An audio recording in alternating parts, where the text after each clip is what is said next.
Olá, amados. Então, mais uma vez dando continuidade a essa série de lições do quarto trimestre das revistas da CPAD, essa revista abençoada, esses ensinos sobre missiologia, missões, é o que estamos estudando nesse trimestre. Então, fique firme aí, acompanhe o vídeo até o final, porque hoje a lição de número 3, então já estudamos aí 2 lições.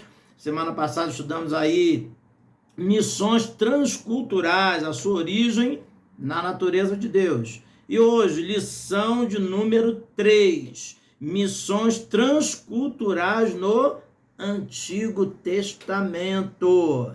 Então, vamos aí prosseguir. Texto áureo diz assim: disse mais, pouco é que sejas o meu servo, para restaurares as tribos de Jacó e tornares a trazer os guardados de Israel, também te dei para a luz dos gentios, para seres a minha salvação até a extremidade da terra. Isaías, capítulo 49, versículo 6. Verdade prática. O amor de Deus para com as nações deve ser o mesmo objetivo de todos os que militam pela salvação das almas perdidas. Então, já vimos anteriormente, em algumas lições passadas, que missões está no coração de Deus, sempre esteve no coração de Deus, e que Deus foi o primeiro missionário, nos dando exemplo que missões significa ir atrás, procurar as almas perdidas. Então, deixe seu like, se inscreva no canal, ok? É muito importante a sua inscrição para que haja um crescimento no canal e para que o YouTube entenda que o vídeo é relevante e transmita também, mostre também o vídeo para várias pessoas, para que essas pessoas também sejam edificadas pelo ensino bíblico da palavra de Deus, ok? Então, coopere com o canal aí, sua inscrição, seu like, você pode comentar, também compartilhar. É muito importante a sua interação com o canal, ok? Então, vamos lá. 1 Reis 17, versículo 8, 9 e do 17 ao 22. Nos diz assim: então veio a ele a palavra do Senhor dizendo: levanta-te, vai a Sarepta, que é de Sidom, e habita ali. E eis que eu ordenei ali a uma mulher viúva que te sustente.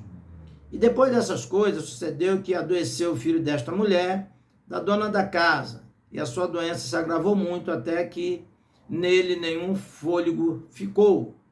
Então ela disse a Elias: que tenho eu contigo, homem de Deus? Vieste tu a mim para trazeres à memória a minha iniquidade e matares meu filho? E ele disse: dá-me o teu filho. Ele o tomou no seu regaço, o levou para cima ao quarto, onde ele mesmo habitava, e o deitou em sua cama. E clamou ao Senhor e disse: ó Senhor meu Deus, também até esta viúva com quem eu moro afligiste, matando-lhe seu filho? Então se mediu sobre o menino 3 vezes, e clamou ao Senhor e disse: ó Senhor meu Deus, rogo-te que torne a alma deste menino a entrar nele. E o Senhor ouviu a voz de Elias, e a alma do menino tornou a entrar nele e reviveu. Jonas capítulo 1, apenas o versículo 1 e 2.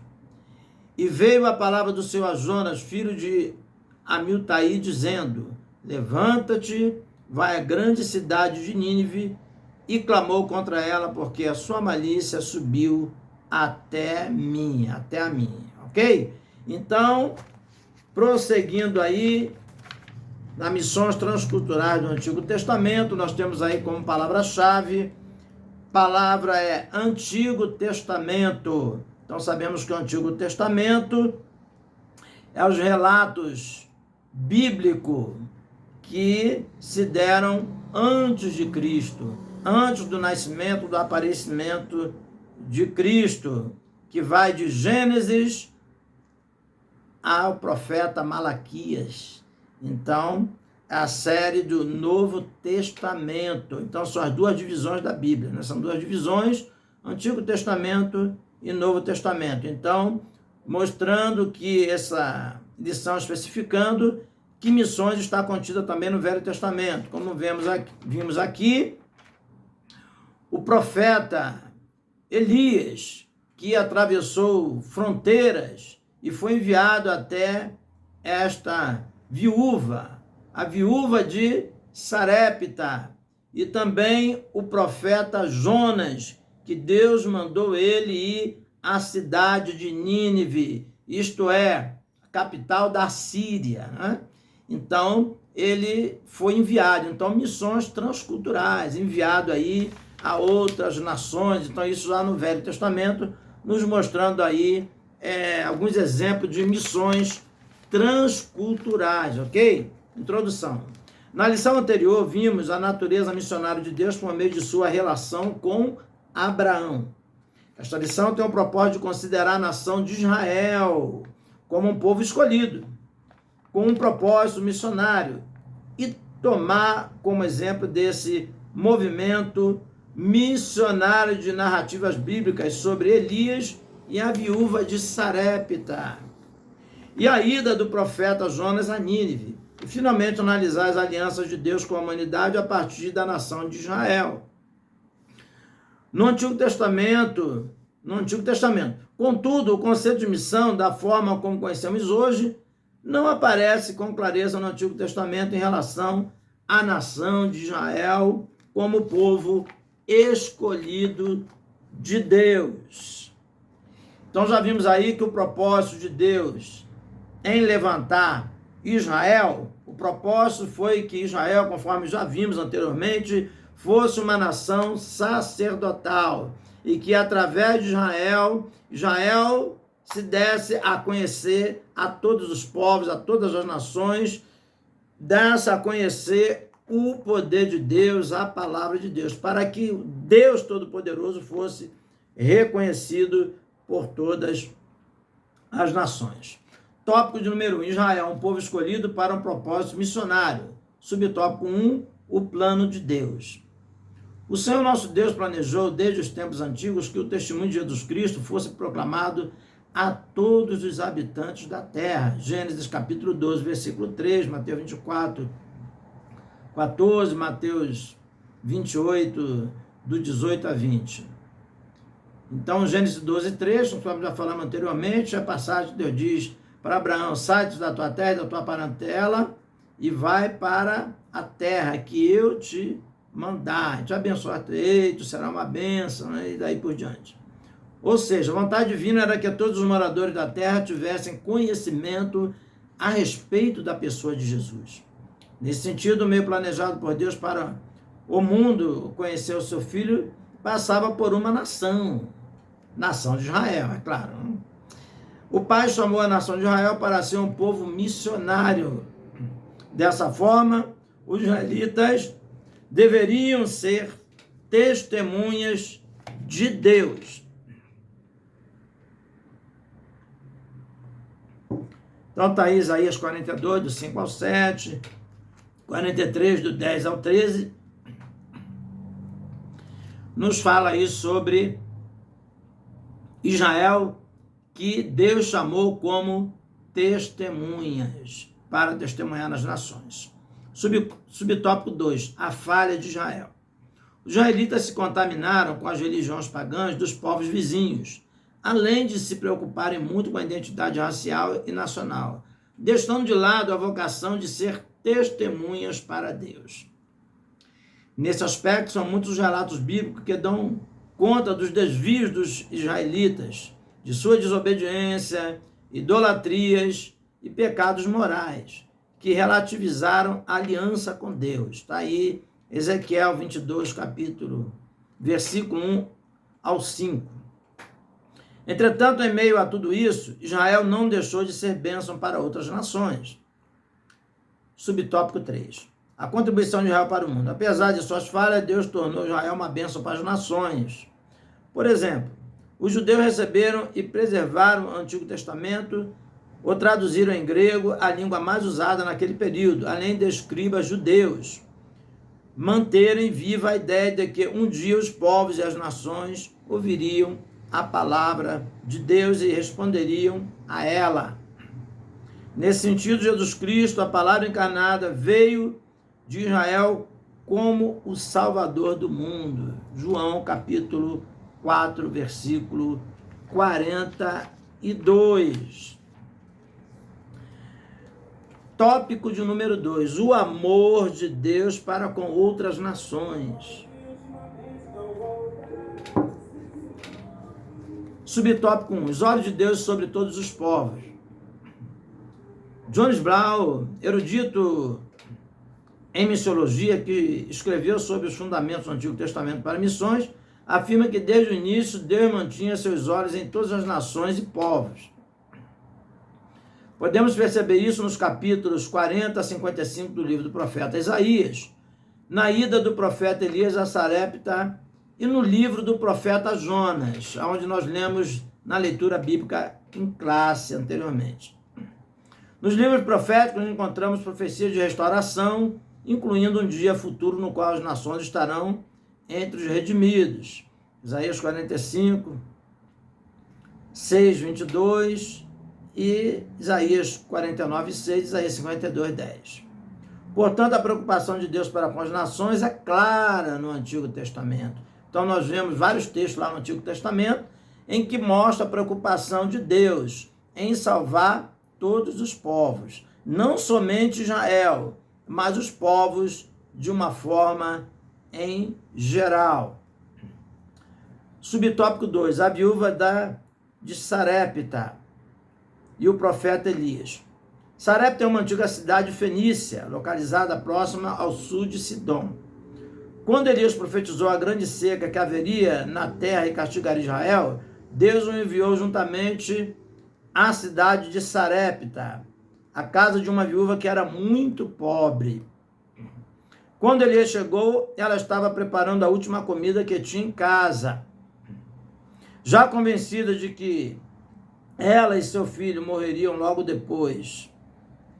Mas quando a viúva obedeceu à palavra de Elias, foi abençoada com o milagre da botija, a multiplicação da farinha e do azeite.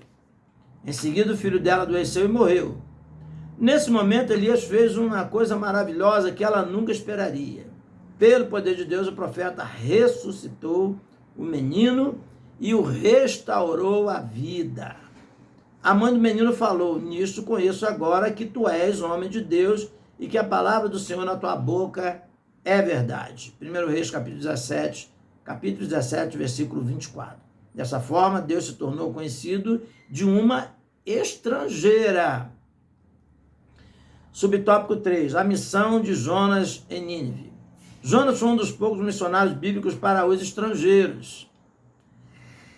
Não é por acaso que o tema do seu livro é a misericórdia de Deus para com todos os homens. Jonas capítulo 1 e 2, capítulo 3, 2, capítulo 4, do versículo 4 a 11.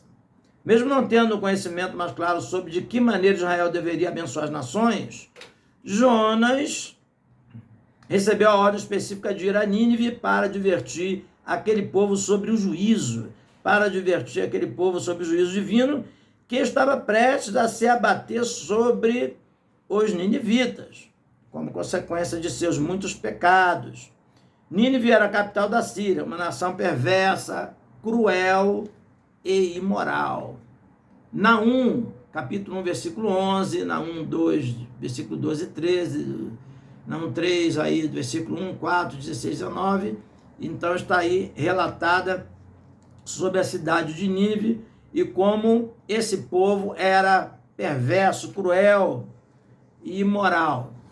A Bíblia de Estudo Pentecostal, CPAD, ao comentar o capítulo 3 do livro, destaca ter sido um dos despertamentos espirituais mais notáveis da história, quando o rei conclama todos ao jejum e à oração, e por isso o juízo não recaiu sobre eles. Como a cidade não foi condenada em razão do arrependimento do povo. Em razão do arrependimento do povo, o profeta ficou profundamente indignado. Todavia o Senhor fez ver que ele ama a humanidade toda. Jonas capítulo 4, versículo 11. Então, nós temos teologicamente falando que Jonas é considerado um dos maiores missionários bíblicos e o maior missionário da antiga aliança, porque a sua pregação converteu um país inteiro, né? O país da Síria, de Nínive, a cidade de Nínive, foi convertida ao Senhor. Então, agora o tópico de número 3, alianças entre Deus e a humanidade no Antigo Testamento. Subtópico 1, aliança de Deus. Com a queda do homem, toda a criação ficou sujeita ao pecado. Gênesis capítulo 3, versículo 1 ao 6. E também Gênesis 8, versículo 20. Entretanto, Deus providenciou meios para redimir a humanidade e restaurar a comunhão perdida. 1 Pedro capítulo 1, versículo 19 e 20. Assim ele estabeleceu algumas alianças com o homem a fim de tornar conhecida a sua glória entre as nações e receber delas a legítima adoração.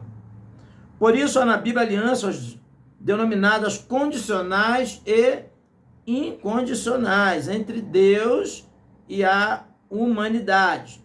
Aliança incondicional e condicional é o subtópico 2.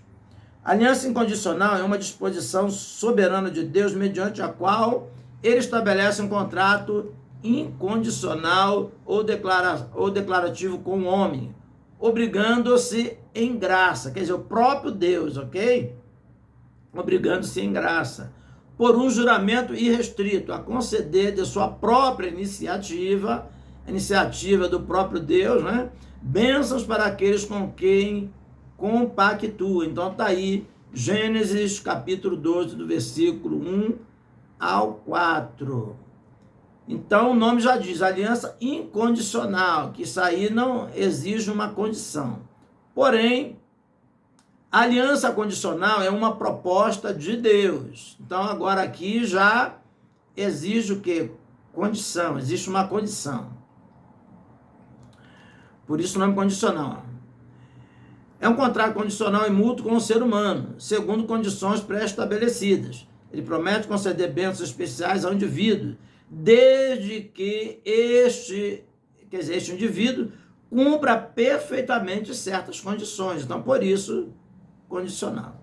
Bem como executar punições precisas em casos de não cumprimento. Um exemplo está aí, Deuteronômio 28, aliança feita aí com os israelitas, com os judeus. Então foi o quê? Uma aliança condicional. Se ouvires atentamente todos os mandamentos que diligentemente atenderes esses mandamentos e os estatutos que hoje te ordenam, todas essas bênçãos virão sobre ti e te alcançarão. Então ele ali começa a falar sobre as bênçãos. Bendito entrar e sair, bendito seja a amassadeira, bendito é o fruto do teu ventre, e aí vai, né? Muitas e muitas bênçãos ali, condicionais, bênçãos que foi proferidas no Monte Gerizim.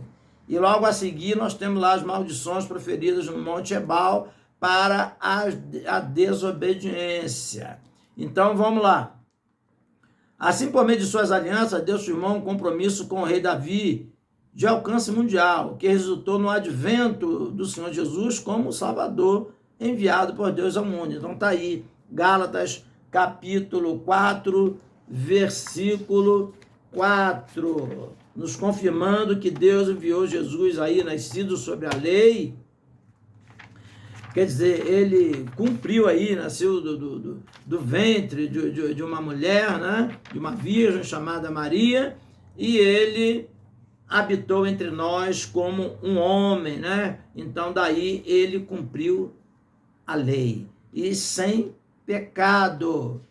Então Jesus não pecou, o único que realmente conseguiu cumprir a lei em toda a sua íntegra. Nele não houve pecado, né? Em Deus, em Jesus, não há pecado. Então, temos aí agora a nossa conclusão. Vimos que o plano de Deus abrange toda a humanidade. Seu alvo é revelar a sua glória a todos os povos. Por diversas vezes, Israel foi advertido pelos profetas para não guardar a mensagem de salvação somente para si. Isso é, somente para eles, mas proclamá-la entre as nações a sua glória. Entre todos os povos as suas maravilhas. Salmo 96, versículo 3. Então está aí Deus falando a Israel para proclamar sua glória a todos os povos e também as suas maravilhas, a sua salvação. Essa é uma raiz muito importante do Antigo Testamento para entender as missões do Novo. Tema da próxima lição, ok? Que será da lição que vem, lição de número 4, missões transculturais no Novo Testamento. Então, não se esqueça, inscreva-se no canal, deixa seu like, ok? Comente, compartilha. Sua participação aí no canal é muito importante. Então, que Jesus, que Deus te abençoe ricamente e abundantemente. Até a próxima lição, em nome do Senhor e Salvador Jesus Cristo. Amém.